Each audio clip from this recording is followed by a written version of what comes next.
Hello lovely viewers, আসসালামু আলাইকুম। এচে kitchen চ্যানেলে আজকে আরও একটি নতুন রেসিপি দেখার জন্য সবাইকে ওয়েলকাম জানাচ্ছি। আজকে রেসিপিতে থাকছে মুরগির মাংস রান্না। আজকে আমি লেয়ার মুরগি রান্না করে দেখাবো, আলু দিয়ে লেয়ার মুরগি রান্না করে দেখাবো। রেসিপিটা যদি শুরু থেকে শেষ পর্যন্ত দেখেন, আশা করছি রেসিপিটি খুবই ভালো লাগবে। তো চলুন রেসিপিটি দেখে নিচ্ছি। আজকের রেসিপির জন্য শুরুতে একটা মশলা তৈরি করে নিচ্ছি।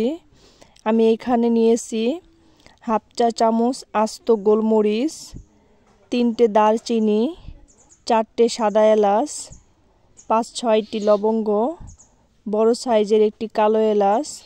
এখন সবগুলো উপকরণ না ভেজে গুঁড়ো করে নিচ্ছি। চুলায় একটি প্যান বসিয়েছি।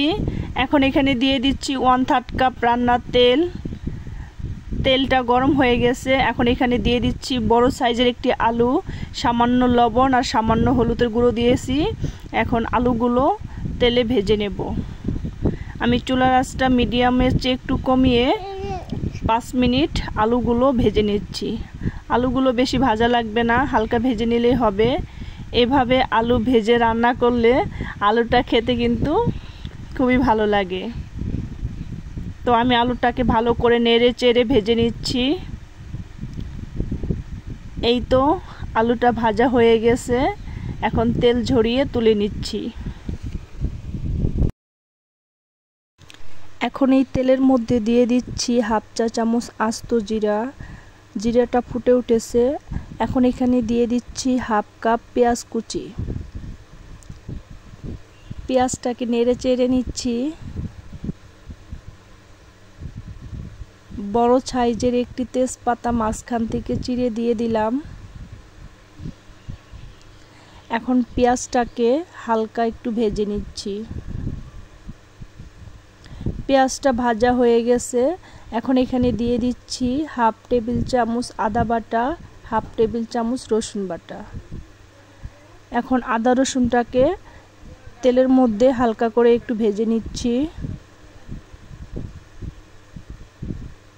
আদা রসুনটাকে ভেজে নিলাম। এখন এখানে গুঁড়ো মশলা দিয়ে দেব। তার জন্য প্রথমে নিয়েছি হাফ টেবিল চামচ মরিচের গুঁড়ো, হাফ টেবিল চামচ হলুদের গুঁড়ো, হাফ টেবিল চামচ ধনিয়ার গুঁড়ো, হাফ টেবিল চামচ জিরার গুঁড়ো, আর এখানে নিয়েছি হাফ টেবিল চামচ কাশ্মীরি লাল মরিচের গুঁড়ো। সবগুলোই দিয়ে দিচ্ছি। এখন একটু নেড়ে চেড়ে নিচ্ছি। মশলাটা ভালো করে কষানোর জন্য আমি এখানে হাফ কাপ পানি দিয়ে দিচ্ছি।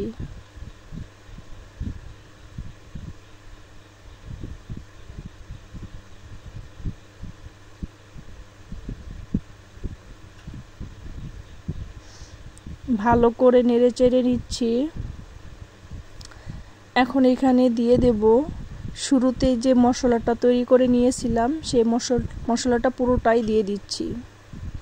দিয়ে আবারও ভালো করে নেড়ে চেড়ে নিচ্ছি।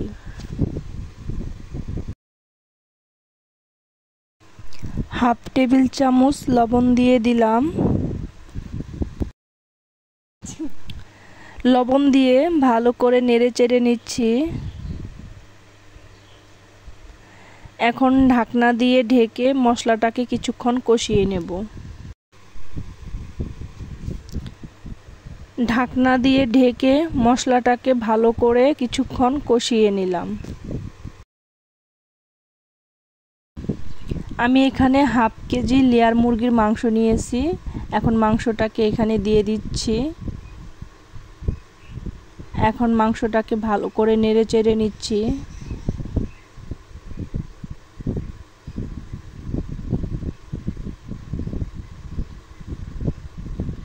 ভালো করে নেড়ে চেড়ে নিলাম। এখন চুলার আঁচটা কমিয়ে ঢাকনা দিয়ে ঢেকে 10 মিনিট রান্না করে নেব।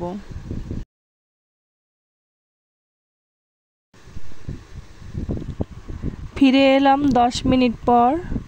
এই 10 মিনিটের মধ্যে আমি 2 বার নেড়ে চেড়ে দিয়েছি। এখন আবারও ভালো করে নেড়ে চেড়ে দিচ্ছি। নেড়ে চেড়ে না দিলে নিচে লেগে যেতে পারে, তার জন্য আমি অফ ক্যামেরায় 2 বার নেড়ে চেড়ে দিয়েছি। এখন আবারও নেড়ে চেড়ে নিলাম। এখন এখানে দিয়ে দেব 1 কাপ পানি। পানি দিয়ে ভালো করে আবারও নেড়েচেড়ে নিব।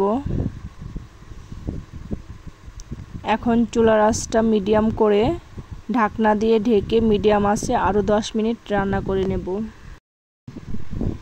ফিরে এলাম 10 মিনিট পর। দেখুন পানিটা পুরোটাই টেনে নিয়েছে। এখন ভালো করে নেড়েচেড়ে নিচ্ছি। ভালো করে নেড়েচেড়ে নিলাম। এখন এখানে দিয়ে দেব আগের থেকে ভেজে রাখা আলু। আলু দিয়ে ভালো করে নেড়েচেড়ে মিক্স করে নিচ্ছি। এখন এখানে ঝোলের জন্য পানি দিয়ে দেব। আমি এখানে 3 কাপ ঝোলের পানি দিয়ে দিলাম। এখন ভালো করে নেড়েচেড়ে ঢাকনা দিয়ে ঢেকে মিডিয়ামের চেয়ে একটু কম আঁচে 25 মিনিট রান্না করব।